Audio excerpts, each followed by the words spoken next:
Hi and welcome back to beautiful platform Wizard Study. Property number 2 of determinant आज हम करेंगे part number 8 में। और इससे पहले वाले लेक्चर में हमने प्रॉपर्टी नंबर 1 को एग्जांपल के साथ देखा था प्रूव करके। आज हम प्रॉपर्टी नंबर 2 को एग्जांपल के साथ प्रूव करके देखेंगे। ठीक है, प्रॉपर्टी नंबर 2 में क्या है, इफ एनी टू रो और column of a determinant are interchange, if any two, मैं सबकी बात नहीं कर रहा हूँ, एनी टू, सबकी बात अगर मैं करूंगा तो वो प्रॉपर्टी नंबर 1 हो जाएगी। हम यहाँ पे किसकी बात कर रहे हैं, any two. If any two row or column of a determinant are interchanged, then the sign of a determinant will change। ठीक है, अगर कोई भी दो रो और कॉलम को हम इंटरचेंज कर देंगे तो जो डिटरमिनेंट की वैल्यू आएगी वो क्या हो जाएगी, उसका साइन चेंज हो जाएगा। कैसे हो जाएगा देखेंगे। लेते हैं एक डिटरमिनेंट हम, जैसे एक डिटरमिनेंट ले लेते हैं 1 2 3 4 5 6 0 8 1। ठीक है, अब इसका पहले डिटरमिनेंट निकाल लीजिए। तो एक्सपेंड कर लेते हैं long R1 bye expanding along R1 इसको एक्सपेंड कर लेते हैं। तो पहला एलिमेंट लिखेंगे, पहला एलिमेंट के आने वाले रिस्पेक्ट में आने वाली रो आने वाले कॉलम को हाइड करेंगे, बाकी जो बच जाएगा उसको डिटरमिनेंट के अंदर रख देंगे 5 8 6 1।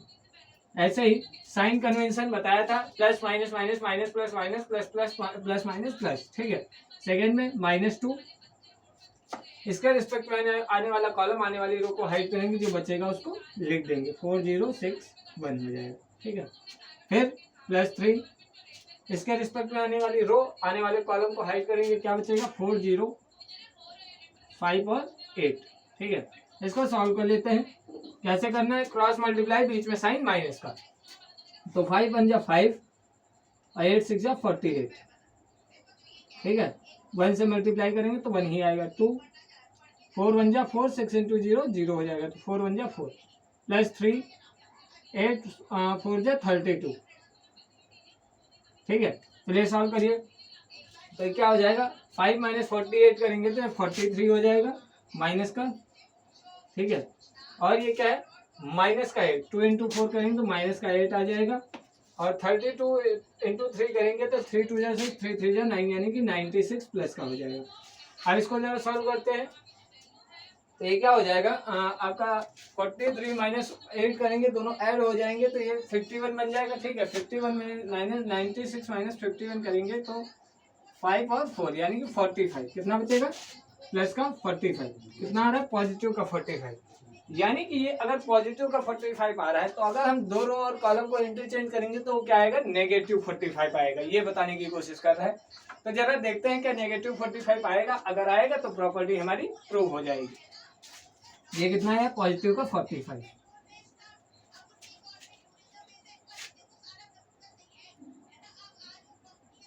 अरे यार,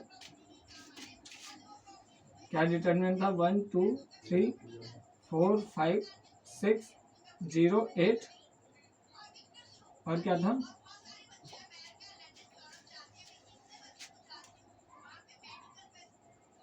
शायद 1 था, सॉरी 1 यहाँ पे था। ठीक है, 1 था। इसका कितना आया था, 45 आया था। ठीक है, पॉजिटिव 45 आया था। अब इसको दो रोज और कॉलम को इंटरचेंज करके देखते हैं। ठीक है, तो कोई भी दो रो, चाहे पहली रो और दूसरी रो को इंटरचेंज कर लीजिए, चाहे दूसरी रो और तीसरी रो को इंटरचेंज कीजिए। ठीक है, इन दोनों को इंटरचेंज करते हैं। ठीक है, इन दोनों को इंटरचेंज करते हैं। तो क्या करेंगे, ऊपर लिख देते हैं 4 5 6 और क्या हो जाएगा, नीचे 1 2 3 और नीचे वाले को नीचे ही रखते हैं। ठीक है, कोई दो रो और कॉलम को हमने इंटरचेंज, दो रो को हमने इंटरचेंज कर लिया, पहली और दूसरी को। ठीक है, अब जरा इसका डिटरमिनेंट निकालेंगे। तो एक्सपेंडिंग अलोंग R1, किसके अलोंग, R1 के अलोंग, एक्सपेंडिंग अलोंग R1 के अलोंग एक्सपेंड करते हैं तो क्या हो जाएगा, 4 2 8 3 1। 4 के अलोंग आने वाली रो और कॉलम को हाइड करके जो बचा है उसको डिटरमिनेंट में रख देंगे। 5 के अलोंग आने वाली रो और कॉलम को हाइड कर देंगे, क्या बचेगा 1 0 3 और 1। ऐसे ही 6 के अलोंग आने वाली रो और कॉलम को हाइड करेंगे, क्या बचेगा 1 0 2 और 8। सॉल्व कर लीजिए जरा। तो 4 2 1 जा 2 -8 3 जा 24। -5 इंटू 1 प्लस 6 इंटू 8।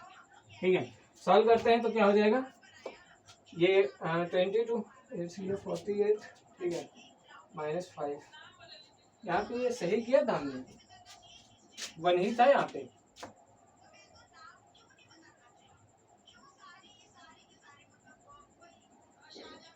चलो यार फिर से कर लेते हैं, हमको डिटर्मिनेंट यार याद नहीं है, वो डिटर्मिनेंट याद नहीं रहा है। ठीक है, गलती से रफ हो गया था। इस क्वेश्चन को फिर से कर लेते हैं, कोई और वैल्यू लेके चेंज करके देख लेते हैं।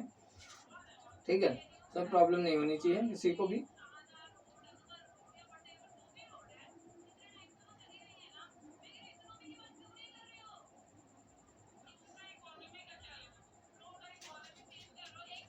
चलो भाई किसी और को ले लेते हैं, जैसे एक डिटर्मिनेंट ले लेते हैं, क्या है 1 2 1 0 2 0 1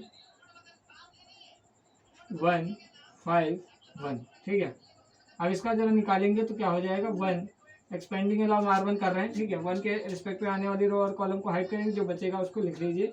तो 2 5 1 और 1, फिर -2 हो जाएगा। -2 के रिस्पेक्ट में आने वाली रो और कॉलम को हाइड करेंगे, क्या बचेगा 0 1 1 और 1, फिर +1 के अलॉन्ग आने वाली रो और कॉलम को हाइड करेंगे, क्या बचेगा 0 1 2 और 5। सॉल्व कर लीजिए इसको, तो 2 1 जा 2 और -5 तो क्या आ जाएगा -3 और 0, ये -1 इंटू -2 करेंगे तो +2 हो जाएगा 5, और ये क्या हो जाएगा +2, कितना हो जाएगा +2 नहीं सॉरी -2। 0 इंटू 5 करेंगे तो 0 हो जाएगा, 1 इंटू 2 बीच में साइन माइनस का, तो -2 इंटू 1 करेंगे तो -2 आ जाएगा। ठीक है, अब देखिए -3 -2 -5 +2 तो कितना हो जाएगा -3, क्या आएगा -3।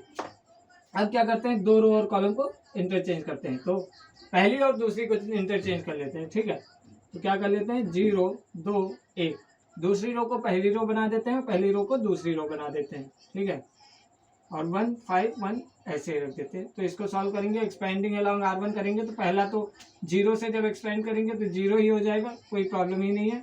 फिर -2 के रिस्पेक्ट में आने वाली रो आने वाले कॉलम को हाइड करेंगे, क्या बचेगा 1 1 1 और 1, यानी कि ये भी क्या आएगा हमारा 0 ही आएगा। क्या आएगा 0 आएगा, तो इसको लिखने की जरूरत नहीं है।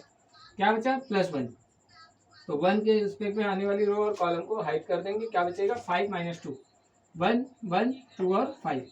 जरा इसको देख लेते हैं, तो क्या हो जाएगा 5 1 जा 5 -2 यानी कि 3 आया, 5 - 2 3। देखिए यहाँ पे जब हमने एक्सपेंड किया तो -3 आ रहा था, यहाँ पे जब हमने एक्सपेंड किया अलॉन्ग R1 तो -3 आ रहा था, लेकिन वहीं पे जब हमने दो रो को हमने इंटरचेंज किया, पहली रो को दूसरी रो बना दिया, दूसरी रो को पहली रो बना दिया, उसके बाद एक्सपेंड किया तो हमारा +3 आया।